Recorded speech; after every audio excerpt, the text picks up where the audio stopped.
I'm going down and shoot democracy down. What are y'all doing?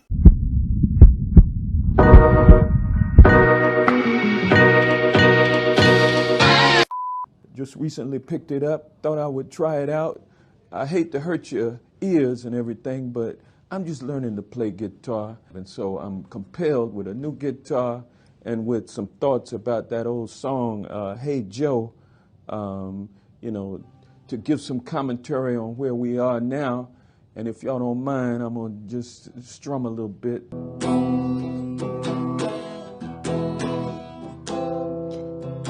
Hey, Trump,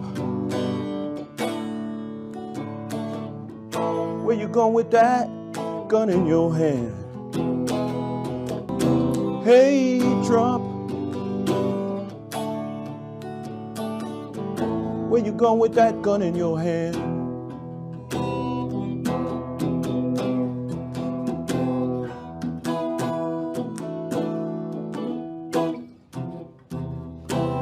I'm going down the street and shoot down democracy. You know I want to be a king someday. I'm going down and shoot democracy down. What are y'all doing? At this point, it's pretty poignant to say that more than likely you will win the midterms, not by anything you're doing, just by default at how angry people really are at the Trump administration. So more than likely you'll win. But with strategies like this, what's the actual game plan? I thought y'all stopped this around Joe Crowley. Remember this?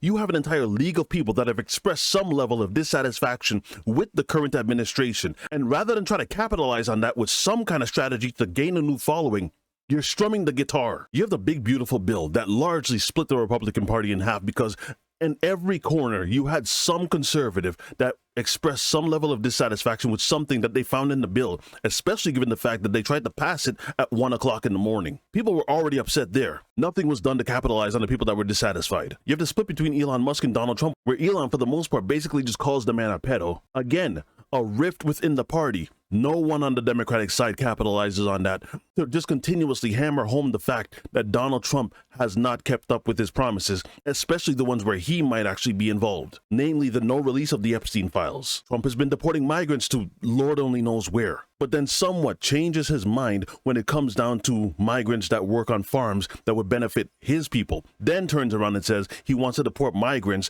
that are in Democratic areas. Again, a good chunk of the Republican Party gets upset with him because they said no, the idea was to deport them all, not just the ones you feel should go. And then the most recent, this quote-unquote war that had actual MAGA supporters, not just saying we don't support this, but calling for Trump's impeachment. He didn't say that they were going to sign up for a war. And all of them wanted Trump to no longer get involved in foreign wars. Why? Because he said, I'm going to be the president that does not get involved in foreign wars.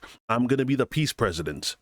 Dave Smith, a staunch Trump supporter, when it was confirmed that they were going to then bomb Iran, he called for Trump's impeachment. It was in 2007 that the Pentagon told George W. Bush that we cannot go to war with Iran because we do not have escalation dominance against them, essentially meaning that they can hit all of our bases and embassies in the region, and we are very vulnerable to them.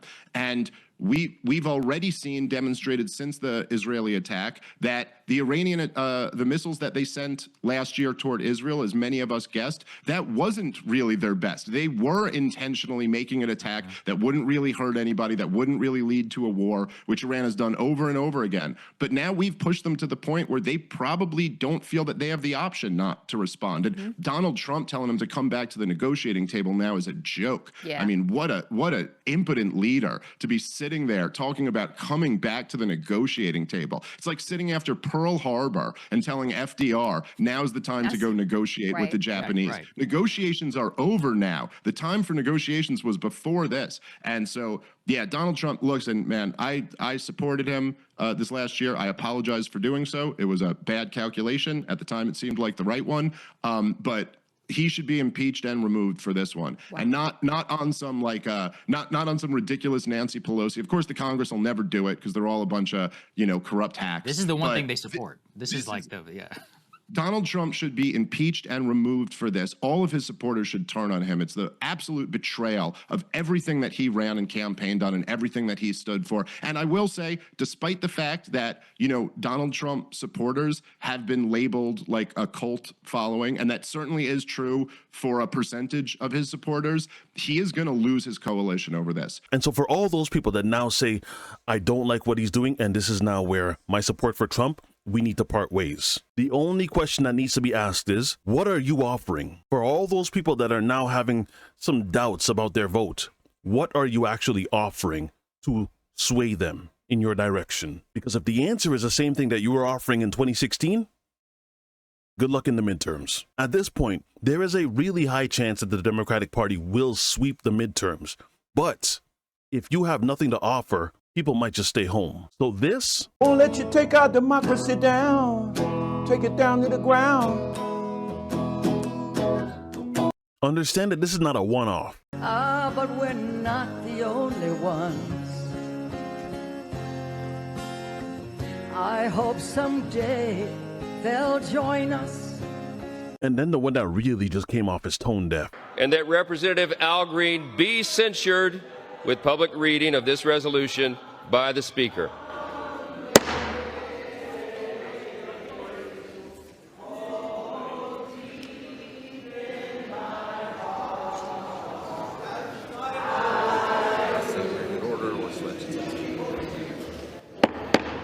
The House has come to order. The House has come to order.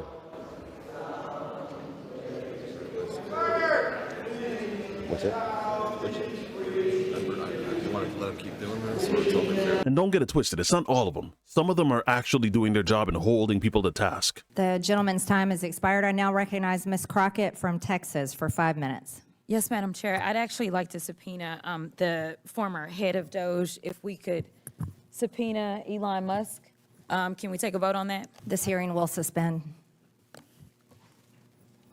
Is the clerk in place? Do we have a clerk? Can I make a motion that we subpoena Elon Musk right now? The hearing has suspended. Oh, well.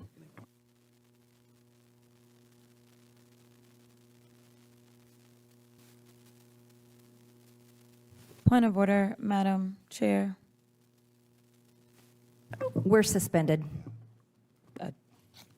Point of inquiry?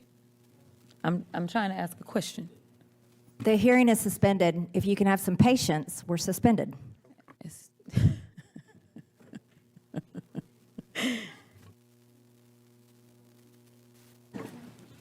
The hearing will now resume. Ms. Crockett, do you have a motion? I didn't have a motion. I had a point of order. I was trying to determine how long it was going to take for us to call the roll. I can call it if need be. Well, if you're not making a motion, then you can continue with your 5 minutes of questioning. The motion was to subpoena Elon Musk, who was heading DOJ, who is the one that made the recommendations for these cuts, yet he is yet to come before this committee. And last time I checked, none of the witnesses sitting here know anything about DOJ except for what they read on the internet. I want to talk to the person. This isn't either. You've made your motion. Okay. Well, you were asking, so I wanted to make sure you understood. made your motion. Okay. Thank you. At least there's one. Actually, there's more than one, but still. Whatever your thoughts are, leave them in the comment section. If you guys enjoyed this video, don't forget to drop a like, and I will see you again on the next one. Be easy, y'all.